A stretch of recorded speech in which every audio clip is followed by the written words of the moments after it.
ń jẹ́ ayọ̀ jẹ́ lórí ìkànnì yìí o Ṣòkòtì TV YouTube channel ẹ̀rìmọ̀ sẹ́lẹ̀kẹ̀ ètò tó yà kí lálá pẹ̀lú olólùfẹ́ yìí o Abdulrasaq Adéwálé Ṣòkòtì alágbẹ̀dẹ ọ̀run àdìrà ètò bí ẹni ṣàna ìyàwó ẹ máa wò kàn nìyí láti ìgbàdégbà o bó ṣe ń fọ̀rọ̀ wérọ̀ pẹ̀lú lọ́balọ́ba àtàwọn àgbààgbà nílẹ̀ Yorùbá tó tún fètò ẹ̀ wá ìrànlọ́wọ́ fọ́pọ̀lọpọ̀ tó níṣòro àti gbogbo ọ̀rọ̀ tó ń lọ tó ń jà ràn-ìràn láwùjọ wa gbogbo ẹlẹ́ ó máa wò lórí ìkànnì yìí o Ṣòkòtì TV YouTube channel ẹ máa wò ó.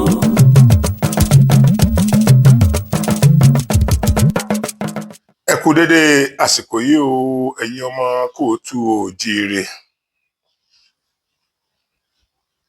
Mo kí yín ní gbogbo orígun mẹ́rẹ̀ẹ̀rin àgbáyé. Ọlọ́run á jẹ́ ká jíǹde ara ó máa jẹ́.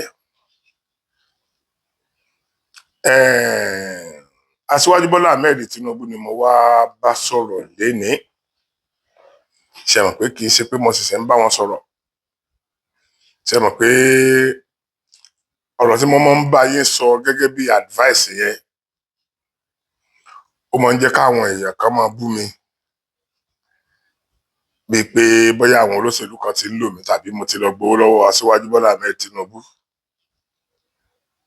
Ọlọ́run Elédùmarè ń gbọ́.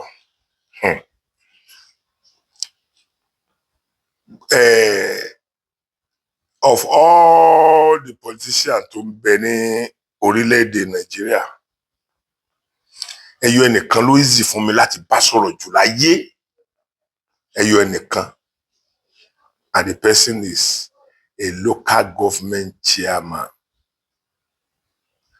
Local government council Ibadan North East.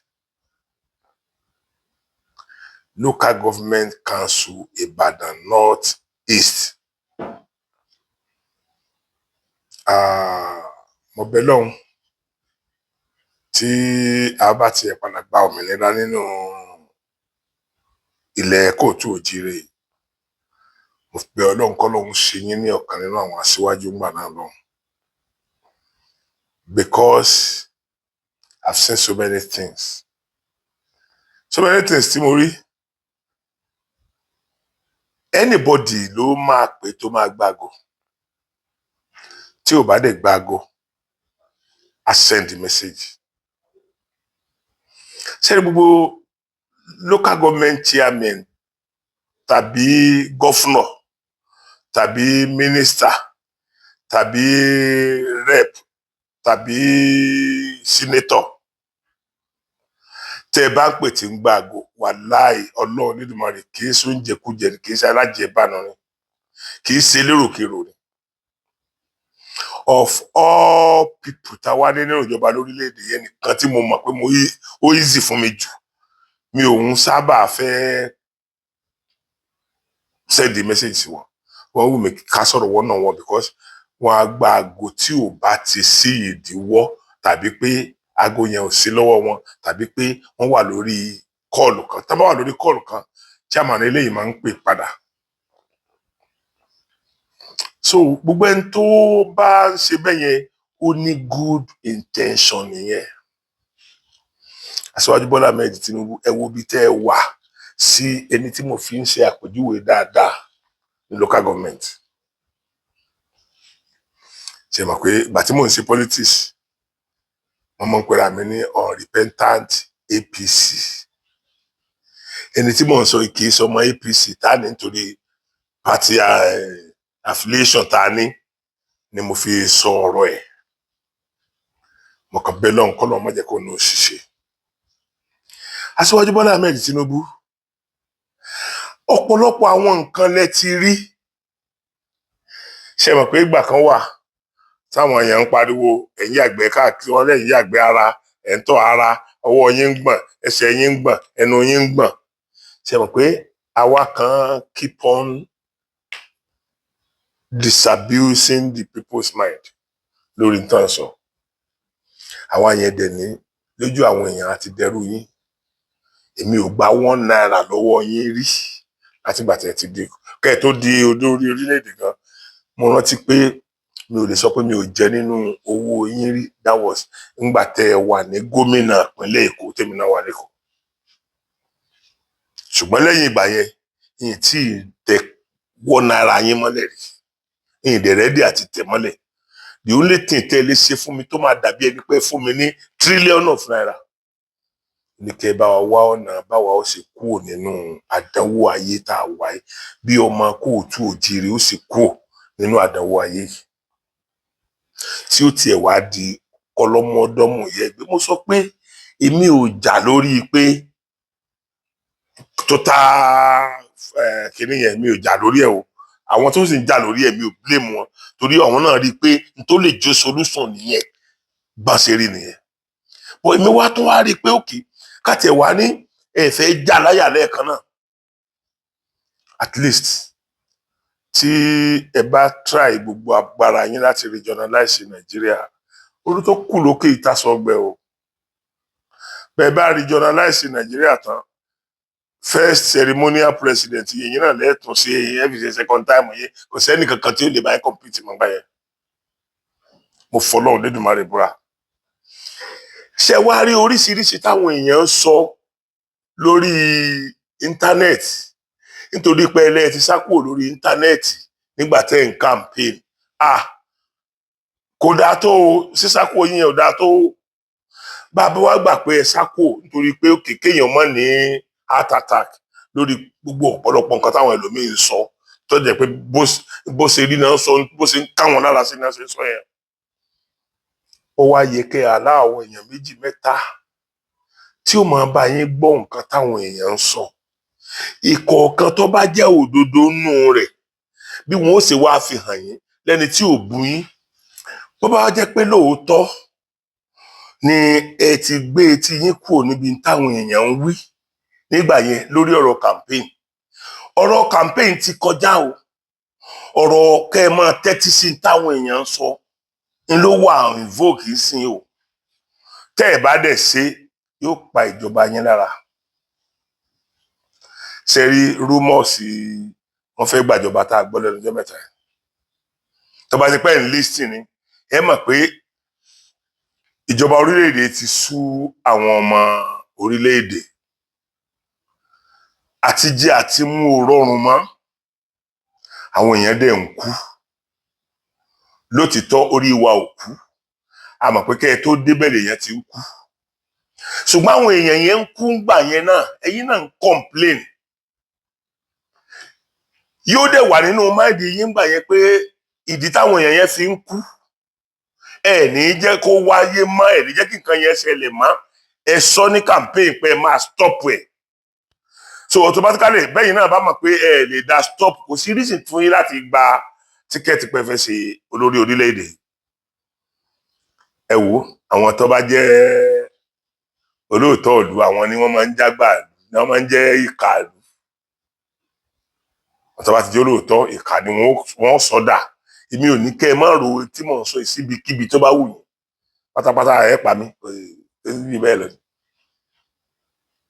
Ẹ ti ẹ̀ lè pa mí, Ọlọ́run ló lè pa mí. Ọlọ́run ló lè pa mí. So àwa bá ń bá yín sòótọ́ ọ̀rọ̀, ẹ máa fara balẹ̀ gbọ́. Tí ẹ̀yin ò bá lè gbọ́ direct, àní kẹ́ ẹ wá àwọn èèyàn bíi 2 kan kẹ́ ẹ ti ẹ̀ gbà wọ́n fún orí íńtánẹ́ẹ̀tì lásán, kẹ́ ẹ máa sanwó oṣù fún wọn, kọ́ mọ̀ níṣẹ́ kankan tó máa ń ṣe.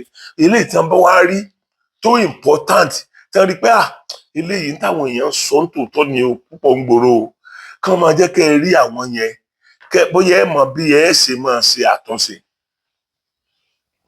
Tí ẹ bá wo nǹkan tó ń lọ lórí íńtánẹ́ẹ̀tì lénìí, gbogbo ìgbà tí wọ́n sọ pé àwọn kan fẹ́ gbàjọba, tẹ́ bá listing sí táwọn èèyàn sọ, ẹ mọ̀ pé ó ti sú àwọn èèyàn lórílẹ̀-èdè. Bó tilẹ̀ jẹ́ pé majority àwọn tó ń sọ̀rọ̀ yẹn náà ni wọ́n máa mọ̀ wípé ìjọba olóṣèlú ó dáa ju ìjọba ológun lọ. because bá a ṣe ń pe ẹ̀yin ń sìn tá à ń pè yín sákèésí ìjọba ológun ò ṣeé pè sákèésí ẹ̀ ń bá pè wọ́n sákèésí wọn inú àjàalẹ̀ wọn ò gbé lọ tàbí kí wọ́n pa á.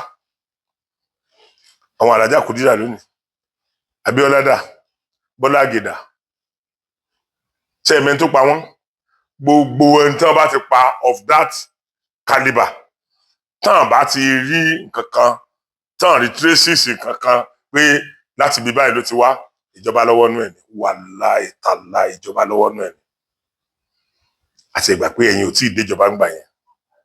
Ṣùgbọ́n ìjọba tí yìí náà àwọn ọ̀pọ̀lọpọ̀ àwọn èèyàn ti ń lọ náà àwọn èèyàn gidi wọ́n ti pọba wọ́n ti pàjòyè wọ́n ti pa wọ́n mọ̀lú kò dẹ̀ sí nǹkan kan tẹ́ ẹ jẹ́ olórí orílẹ̀-èdè sí kò sí the first assignment yín láti protect life and property of the citizen. Life and property yẹn ni ó wà protected mọ́ sí Aṣíwájú Bọ́lá Ahmed Tinubu. Ẹ dákun mo fẹ́ kẹ́ ẹ listen kẹ́ ẹ gbọ́n tí kẹ́ jẹ́ fi fídíò kan tèmi náà rí tí mo ronú gan lórí ẹ̀ kẹ́ jẹ́ fi hàn yín. Ẹ má bá mi ká lọ. For over a decade, Nigerians have been told that their government is fighting terrorists. Billions of dollars have been spent. Thousands of soldiers have died. Millions have been displaced. Yet the killings never stop. But what if the real reason the war never ends is because those in charge are the ones keeping it alive? This is not speculation. There's evidence, some public, some buried, but all pointing in one direction, that elements within Nigeria's government are funding, protecting, and profiting from terrorism. Let's begin with one viral video that many Nigerians have forgotten. A captured armed terrorist made a confession that should have shaken the country to its core. His words were chilling. I swear to Almighty God, the government is the one arming us. We Fulani don't know guns. We just sat down and they gave us AK-47s. Those words came from a fighter on the ground, not an opposition politician. That single clip, dismissed by officials as propaganda, aligns with reports from both military insiders and international observers. Former Defense Director Major General John Enenche, retired, and security analysts have publicly said that the Nigerian government knows the sponsors of terror but refuses to prosecute them. A 2021 Punch report quoted retired Navy Commodore Kunle Olawunmi saying, "They know the names of the sponsors." The Department of State Services, DSS, has the list, but the government lacks the courage to act. This confession wasn't new. For years, Nigerian security officials and insiders have quietly said the same thing, that the state is protecting those who fund the violence. In 2022, the United Arab Emirates released a list of 6 Nigerians it found guilty of funding Boko Haram. The list came after a lengthy investigation involving the United States Treasury and international banking systems. These men were convicted in a UAE court, their accounts frozen, and their networks exposed. But back home, nothing happened. The Nigerian government didn't arrest them. It didn't even open a local investigation. The U.S. Treasury Department publicly released the same names under its sanctions list, warning that these individuals were operating with the knowledge of high-level political cover. Still nothing. That silence was not an oversight. It was a decision. Terrorism is expensive. Guns, vehicles, logistics, ransom payments, they all cost money. And that money doesn't move through the desert, it moves through banks. According to Premium Times and Reuters, Nigerian banks have handled suspicious transactions linked to ransom payments, gold smuggling, and arms importation. The United States even shared intelligence with Nigeria's financial agencies, identifying accounts suspected of terrorism financing. but no prosecutions followed. The Economic and Financial Crimes Commission, EFCC, knows the accounts. The Department of State Services, DSS, knows the names. Yet no one acts. Because in Nigeria, terrorism isn't just a crime. It's a business. It doesn't stop there. In 2021, the Cable and Daily Trust reported that the federal government paid 800 million naira to bandits for the release of Kagara students in Niger State. The deal was labeled a peace negotiation, but security sources confirmed it was ransom money. Imagine that. Public funds going straight into the hands of killers. The same killers who months later returned to kidnap more students in Tagina and Kaduna. Meanwhile, the government launched the so-called rehabilitation program for repentant terrorists. Some were sent abroad for foreign education under the Senate's Operation Safe Corridor Initiative, a program that rebrands murderers as victims and victims as collateral damage. As one angry Nigerian said online, so a farmer whose family was killed gets no compensation,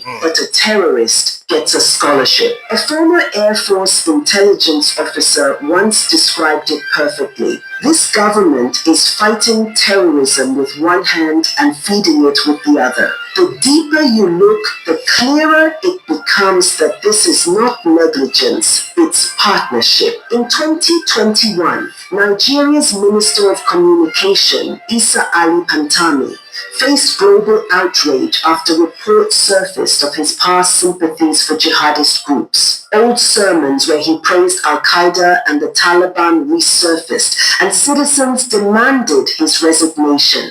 He admitted making mistakes, but remained in office, shielded by the presidency. To the international community, this was a red flag. A man once accused of sympathizing with global terror networks remained part of the same government claiming to fight terrorism. Or Lai Mohammed, the then Minister of Information, who in 2023 publicly admitted that Christians were indeed being targeted in Nigeria, effectively confirming what the government had denied for years. Yet again, no action followed.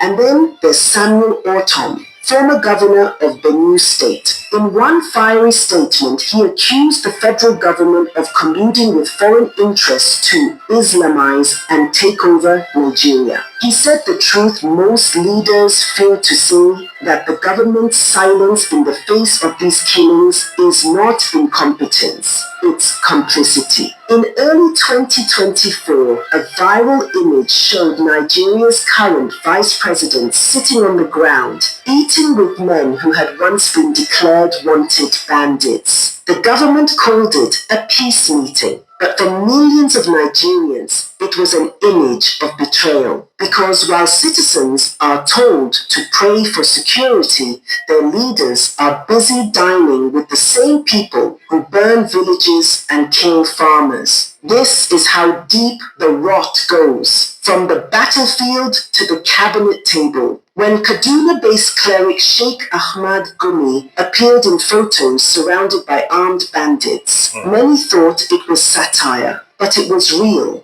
He openly advocated for negotiations, claiming bombing bandits will only worsen killings. Gumi even called the US an enemy of Nigeria for proposing airstrikes against terrorists. Instead of arresting him, the government gave him safe passage. That image, a cleric sitting comfortably among men with AK-47s, captures Nigeria's biggest scandal, the merging of state power, religion, and armed violence. While killers get meetings and rewards, journalists, protesters, and whistleblowers get threats. Protesters labeled as terrorists to the arrests of activists who expose corruption. The government's priorities are clear. The real enemies in their eyes aren't the ones holding guns, but the ones holding truth. What we are seeing in Nigeria today is a cycle terrorists attack,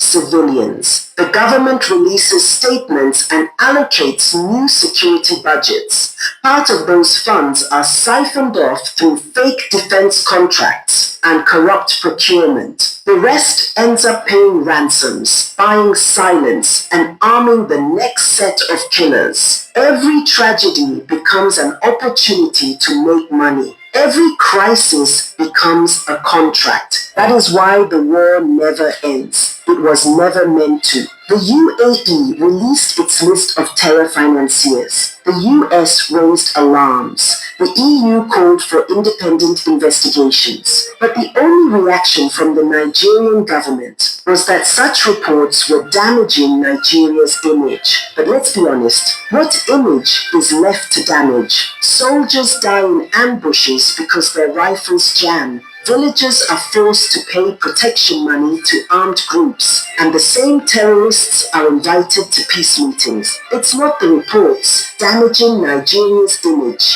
it's the reality. The war Nigeria needs to fight isn't against insurgents in the forest, it's against the betrayers in the palace. The enemies wearing camouflage are not the only ones with guns. The ones in suits and agbadas signing security budgets are far more dangerous because they don't just kill with weapons. They kill with silence, policy, and greed. Until those at the top are exposed and held accountable, the bloodshed will continue, no matter how many summits or prayers are held. Nigeria is not a failed state. It is a captured one, captured by people who discovered that fear is Captured already. And until Nigerians themselves demand accountability, the killing fields will continue. Because in the end, it's not the terrorists destroying Nigeria. It's the system that created them. Torí Ọlọ́run, ẹ jọ̀ọ́ ẹ má bínú. Ẹ dákun torí Ọlọ́run, ẹ má bínú. Àkọ́kọ́ mo apologize pé mo nu ojú. Iná ti lọ. À ń lo kíní ni fáànù dẹ̀ ń dún wọnú ilé. À ń láti pa fáànù so dandan ni kí n làágùn ló fa ìyẹn. Asiwaju Bọ́lá Ahmed Tinubu tàbí àwọn elétìgbọ́ wọn ṣe listing gbọ́ nǹkan tí ẹni sọ láti bẹ̀rẹ̀ dópin. Ẹ fa ẹyọ kan yọ tó jẹ́ irọ́. Bàtàmí ńgbà tí ọ̀rọ̀ ẹ̀ ṣẹlẹ̀ ń jọ sí gbogbo yín lẹ gbọ́ tó apologize kò ń ṣe mistake. Ṣé wọ́n ti torí ẹ̀ yọ? Gbogbo yín lẹ rí wèrè olórí burúkú ti Kaduna solicito àwọn Gumi solicito àwọn Boko Haram. Gbogbo yín lẹ rí níjọ́ tó lọ sọ́dọ̀ àwọn tán jíyàn gbé yẹn, àwọn S-men yẹn. Gbogbo yín lẹ rí ẹnìkan tó dúró lẹ́gbẹ̀ẹ́ rẹ̀ tó ń sọ̀rọ̀ tó ń gbẹnu àwọn S-men yẹn sọ̀rọ̀ wípé ta làwọn, pé Fúlàní ọmọ nǹkan kan tó ń jẹ́ AK-47, pé mo làwọn, pé ṣé AK-47 pẹ̀lú iye tí wọ́n ń ra yẹn owó wo làwọn fẹ́ fi ra AK-47, pé gọ́fìmẹ̀ntì ló ń kó fáwọn. Gumi wà lẹ́gbẹ̀ẹ́ rẹ̀, àwọn yẹn wà lẹ́gbẹ̀ẹ́ wọn. Gọ́fìmẹ̀ntì ló ń kó fáwọn. Ààrẹ ni dìnnà yẹn, ààrẹ gọ́fìmẹ̀ntì tó dìnnà yẹn láti ìgbà yẹn náà. Torí pé ìgbà yẹn náà ìgbà ayé Buhari ni. Èèyàn mélòó ló sọ? Èmi mo sọ ní ẹ̀ẹ̀mejì ọ̀tọ̀ọ̀tọ̀, mo fi fídíò yẹn hàn lẹ́ẹ̀mejì ọ̀tọ̀ọ̀tọ̀. Mo wá rí pé kò tiẹ̀ sí reaction kankan látọ̀dọ̀ àwọn èèyàn. Ó bí pé orí tèmi ni ò pé èmi ni ọmọ tí mò ń sọ yẹn. Mo tó túmọ̀ rẹ̀, mo gbọ́ Haúsá dáadáa ni o. Mo gbọ́ Haúsá dáadáa. Mo tó túmọ̀ rẹ̀ fáwọn èèyàn pé nǹkan tó sọ ní lẹ́ẹ̀kínní lẹ́ẹ̀kejì no reaction. Ìgbà míì ń bẹ tó jẹ́ pé reaction wa gan ó máa tì wọ́n lójú, ó máa dẹ́rù bà wọ́n. Bọ́ ń pàtà bá react nǹkan tí wọ́n ń ṣe ó tẹ́ wa lọ́rùn nìyẹn. Ó tẹ́ wa lọ́rùn nìyẹn. Asiwaju Bọ́lá Ahmed Tinubu tẹ́ bá ti wá gbọ́ gbogbo eléyìí tí wọ́n ń wí tó ti ṣẹlẹ̀ tọ́ gbogbo ọ̀pọ̀lọpọ̀ tí ó ṣẹlẹ̀ nígbà tẹ́ ti débẹ̀. Ọ̀pọ̀lọpọ̀ rẹ̀ náà ló ti ṣẹlẹ̀ nígbà tẹ́yìn náà dé o. Torí wọn ò stop èèyàn pípa o láti gbà tẹ́yìn náà ti dé o. Kì í ṣe pé wọ́n stop èèyàn pípa o. Kí Buhari ó tó lọ náà ni wọ́n dẹ̀ ti stop bọ́ǹbù lílọ jù sáàrin ọjà, lílọ jù sí chọ́ọ̀chì bí kí Buhari tó lọ nìyẹn èyí kọ́ lẹ stop yẹn o. Now èmi ò tí ì rí níta tá a lè sọ pé yẹn stop báyìí lórí ọ̀rọ̀ àwọn Boko Haram tàbí àwọn x-men yẹn nǹkan tá a lè sọ pé ẹ̀yin stop ní tí ì rí. Lóòótọ́ ẹ̀ ń jà raburabu ṣùgbọ́n ṣé jíjà raburabu yín ṣé àwọn yẹn ò jí àwọn èèyàn wa gbé mọ́ ni? Ṣé wọn máa fọ́ọ̀sì àwọn èèyàn bá ní àjọṣe ìbálòpọ̀ mọ́ ni? Àwọn ìyá wa, àwọn àǹtí wa, àwọn àbúrò wa, àwọn ọmọ wa lóbìnrin, ṣé yẹn ò ṣẹlẹ̀ mọ́ ni nígbà tẹ́ ti rí rẹ̀? A ti fara jẹ̀ fún yín tó. Àdánwò àkọ́kọ́ tó kọ́kọ́ bá orílẹ̀-èdè ó ní subsidy. Bó lè jẹ́ pé àwa kan ń sọ fáwọn èèyàn wípé bá a bá yọ subsidy yẹn náà a máa bá a lọ bẹ́ẹ̀. Àdánwò àkọ́kọ́ ó ní subsidy.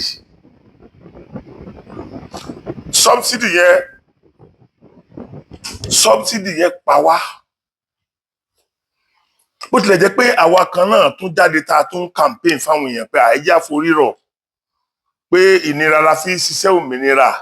Mo mọye fídíò tí mo ti sọ ìnira la fi ṣiṣẹ́ òmìnira. Ọdún mélòó lára ọ̀wà ni wá dà nígbà tára ń dẹ àwọn ìran ẹ̀yìn olóṣèlú tára ń dẹ̀yìn. Ọdún mélòó ni kára ó ní àwa dà? Ọdún mélòó ni ká ní ìfaradà dà?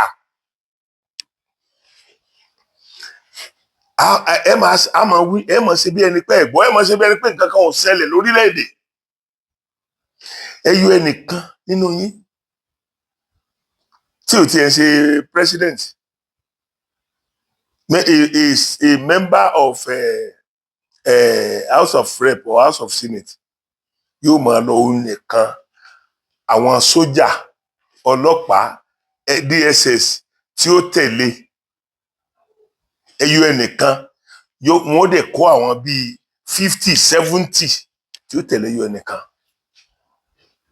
Àwọn wo ló kù nílẹ̀ láti protect life and property tó jẹ́ pé primary duty tí yín tẹ̀yìn wá sí nìyẹn Aṣíwájú Bọ́lá Ahmed Tinubu? Ẹ̀yin náà wá sẹ́kọ̀ọ́ ńjọ́ sí the first time tẹ́ bá kọ́kọ́ wá sẹ́kọ̀ọ́ yẹn ẹ̀rù Ọlọ́run bà wá. Ẹ̀yin náà máa báwọn èèyàn ṣe complain tó ẹ mọ iye mọ́tò tó tẹ̀lé yín wọ Èkó.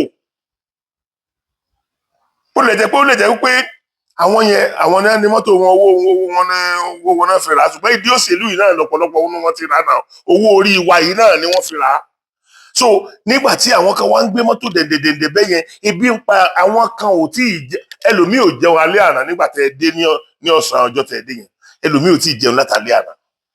Òun náà dẹ̀ máa fojú kan yẹn. Èyí náà máa bá wa rò wípé ó ń láti ká àwọn èèyàn kan lára torí ìnira ní gbogbo ìgbà, ìnira làwọn fi ń ṣe gbogbo ìgbà.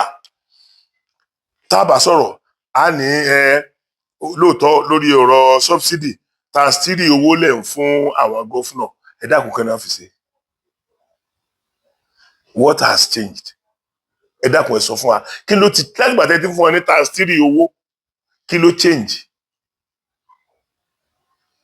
Kí ni special thing kan tí gọ́fúnà kan lè sọ pé nítorí pé wọ́n ti fi kún owó àwọn o táwọn ti ń gba ×3 yìí táwọn ń gbà tẹ́lẹ̀ o nǹkan báyìí làwọn ti ẹ̀ ní ìdí àti sọ fún àwa náà la máa rí náà.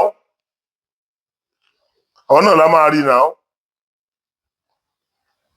Àwọn ló yẹ ká rí, èyí kọ́ ló yẹ ní ìdí àti sọ fún wa. Now bàbá wa dákẹ́ tá à ń wò yìí tá a sọ̀rọ̀ náà a jẹ́ pé orí wa ti dàrú nìyẹn. A jẹ́ pé báwọn èèyàn ṣe ń sọ pé agbowó lọ yín àti gbowó lọ yín tòótọ́ nìyẹn, tàbí bàbá ti gbowó lọ yín àti gbowó lọ lọ́wọ́ àwọn aránṣẹ́ yín nìyẹn. Èmi ni mo fẹ́ joyè, ordinary oyè ni mo fẹ́ jẹ tí mò ń wá sórí íńtánẹ́ẹ̀tì tí mò ń tọrọ owó yìí. Bí tẹ̀yìn yẹn náà ti ní láti bá mi rò nìyẹn pé tí n bá sọ̀rọ̀ ńgbà mi tó bá jẹ mọ́ bí ẹni pé mò ń praise ìjọba, mi ò praise wọn o. Bó ṣe kọjú sí mi ni mo sọ o. Ìgbà tí n bá máa ìgbà tó bá bó bá ṣe kọjú sí mi bá against àwọn náà bí mo ṣe ń sọ nìyẹn. So káwá ní lóòótọ́ wọn ti wá gbówó kan fún mi ni, ṣé mo fẹ́ joyè lásán ní ṣẹ̀ṣẹ̀ máa wá tọrọ owó lórí íńtánẹ́ẹ̀tì mo ṣe ń tọrọ yẹn pé àkáwọn èèyàn kan assist mi lórí oyè tí mo fẹ́ jẹ lọ́n the 5 of December. Ṣùgbọ́n èmi náà ò bínú mọ́, mo mọ̀ pé tára bá tàyàn kò sí ìgbà míì náà tára bá ta èmi náà kò sí èmi náà nífẹ̀ẹ́ lè sọ̀rọ̀. So nígbà tí wọ́n mọ̀ pé ok àwọn ènìyàn ní mú ara ní àwọn ìwọ́dẹ̀ ń jẹ́ káyé ó mọ̀ pé wọn ò tí ì ṣe tó bá dìjú wọ́n react náà ní reaction kọ̀ọ̀kan tó máa ń wá sọ́dọ̀ tèmi yẹn ní òkè fi ń dùn mí the only thing tí mo kàn mọ̀ ni wípé nǹkan kan wà tí wọ́n ń pè ní àdàbí tó bá ti pé mo gbowó lọ́wọ́ àdàbí tó bá ti pé mo fa ẹnìkan kalẹ̀ tí wọ́n bá mi fún nípò nínú mọ̀lẹ́bí mi nínú ìran mi torí irú yẹn a sọ pé òkè lóòótọ́ iṣẹ́ tí oore tí wọ́n ṣe fún mi lèmi náà ń san padà yẹn so ẹ̀yin yẹn mi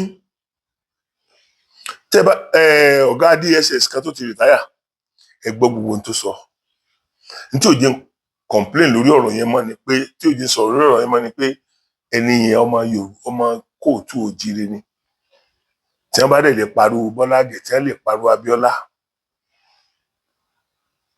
tí wọ́n lè pariwo Bọ́lá Ìgè pẹ̀lú position tó wà ń gbà yẹn mi ìfẹ́ kí wọ́n tó lọ pa òun náà nípakúpa ni mo ṣe dákẹ́ ọdọ́ mo ti fi hàn rí lẹ́ẹ̀kan o mo ti sọ̀rọ̀ ẹ̀ sórí ìgbèrè àti bó ṣe sọ gbogbo tó sọ kọ́mọ̀tò lọ bá apààyàn mọ́ wa lọ́wọ́ torí èèyàn ni wọ́n pa gbogbo tá à ń sọ yìí náà Aṣíwájú Bọ́lá Ahmed Tinubu àwọn èèyàn tá ní wọ́n ń pa intentionally yìí náà apart from àwọn tí àwọn militant yẹn ń pa o àwọn èèyàn tá ní wọ́n ń pa yìí náà ẹ lè má mọ̀ sí i but àwọn tẹ́ ẹ kó rọra ó lè jẹ́ àwọn tẹ́ ẹ kó rọra gangan ni wọ́n execute nǹkan yẹn ó lè jẹ́ àwọn gangan ó lè má jẹ́yìn ṣùgbọ́n ta ló wà lórí ìjọba ta ní ìṣèjọba lọ́wọ́ gbogbo ohun tí wọ́n bá ṣe ń sìn Aṣíwájú ẹ̀yin lè ṣe gbogbo nǹkan tẹ́nìbọ̀dì bá ṣe lásìkò ẹ̀yin lè ṣe torí bá a ṣe ń tì má wọn tí wọ́n lọ síwájú yín náà lẹ́yìn nìyẹn ẹ̀yin náà dẹ̀mọ̀ pé báyìí ló ṣe rí kó tó di pé ẹ wá